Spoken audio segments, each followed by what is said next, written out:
Well, joining us from London is Azadeh Pourzand from the Center for the Middle East and Global Order, an independent think tank. Hello to you, Azadeh. Thank you for speaking to Paris Direct.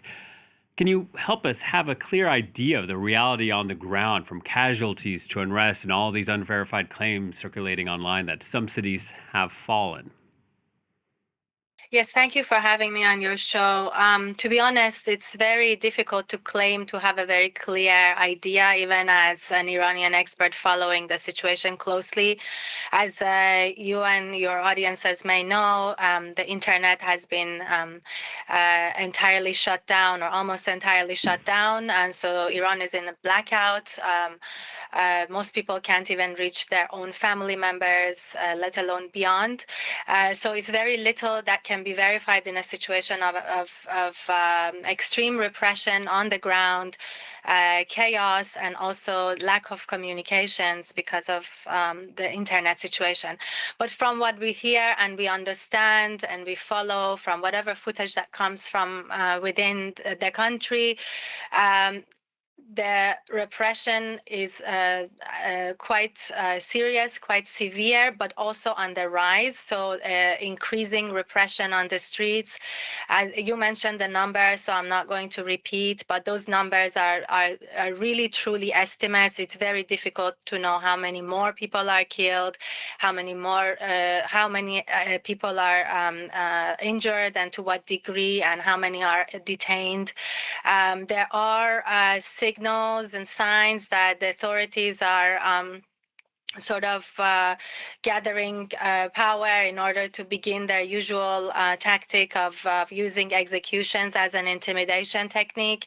I just read earlier today that there are talks of essentially processing the cases of the new detainees out of the queue, out of their turns, in order to quickly and without any discount or any empathy reaching a conclusion on their cases, which that usually means execution. So I think we are going to see even darker and more severe days of repression coming, especially as the protests and protesters are showing resilience. Yeah. And despite that really disconcerting forecast that you're giving there, the people on the streets are not going away. A British MP, I don't know if you heard this interview, but a British MP, Tom Tugendhat, he was also the former UK Security Minister, he said that this is the end game for the Iranian regime. In the US, Norman Rule, a former CIA senior official, he said we're watching the regime in its dying days. Is this wishful thinking, or do you share their assessments? Many of us Iranians who have hoped that in a peaceful manner this regime will basically go away and Iranians will see freedom and justice and some form of democratic governance, sometimes protect ourselves not to think this is the end, because it has happened over and over that we have hoped that a protest movement is the end. But it's, again, from what we hear and what we see, the determination on the streets of Iran and across the country is unprecedented. The level of resilience and the level of despair and willingness to fight, this is really essentially people fighting for their life, feeling that they have nothing to lose. The fragility of the Iranian government, the Iranian regime, is, I think, at its highest when we talk about fragility, because also economically and in terms of the number of people on the streets, the diversity of the people on the street. So it's yet to be seen, but I would say this is the closest I have personally witnessed the potentiality of the end. Yeah, and so the solidarity among protesters to reject the regime. Is there unity, though, about who or what they want to replace it with?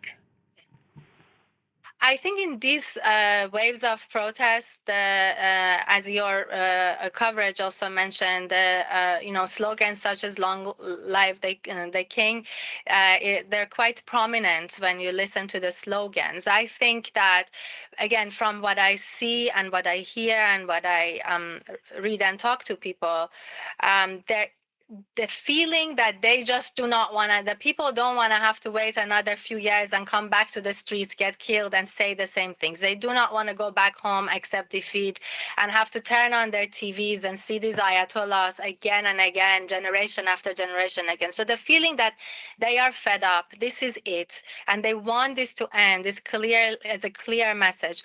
But also, I think there is a very clear sense of nostalgia for what Iran was before, with all of the criticism and flaws that there may have been. Is also clear. I mean, the slogans seem to. We have to, at this point, we have no choice but to go by the slogans that people themselves are chanting. I think it's best not to put our own analysis on it. The slogans are loud and clear at this point. But also, we need to understand that a couple of things. Reza Pahlavi himself has mentioned that he's a leader of transition. He wants himself, he wants the people and the world to recognize him as a leader of transition. So what people are saying on the street, whether they want him to come and govern them or they want a leader to come and help the process of transition, is, I think, a good point of discussion.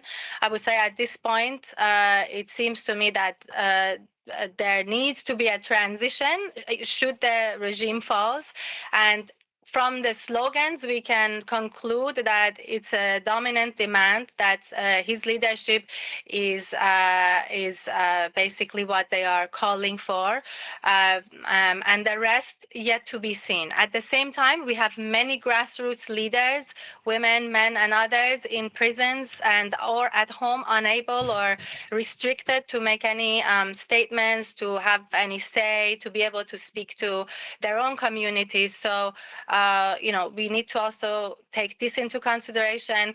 We also hear slogans about things that are more prominent, even it's death to the dictator, and also asking for freedom. So the fact that there are multiple voices among these protests needs to be taken into consideration, but also you cannot discount the fact that the slogans mentioned are quite dominant among the crowds at this moment.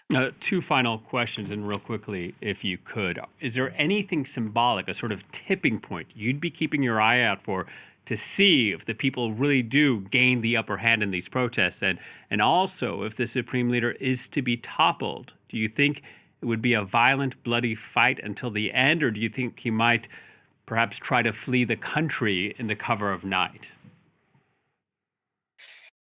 Yes, symbolism. I mean, Iran is a country, and Iranians are people of symbolism. So, for me, a few days ago, I don't know if you saw this, but in one of the provinces in Iran, in one of the protests, the people started throwing rice, like it was raining rice, in order to make their message very clear to the regime and to the world that this is not a purely economically driven protest, that they just want an end to this regime. So for me, that moment is when I started to really feel that, oh, this is quite a serious and resilient movement this time around, and it's yet to be seen. But the messaging was so clear that I could not really even imagine that people came up with this idea. So I think we need to continue to look for these kinds of symbolism. And in terms of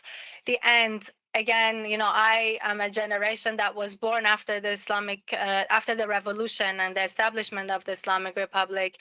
It is hard for me to imagine a person like Khamenei running away and opting out of a bloody fight. So unfortunately, I see a lot of bloodshed in the picture. But at the same time, there have been rumors about him organized, or about the authorities organizing ways for themselves to leave the country, to flee in case of an overthrow of the regime.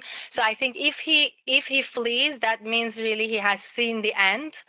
But until then, I think the bloodshed is going to be as real as it gets. Azadeh, thank you so much for your time. Azadeh Pourzand joining us from London. Thank you.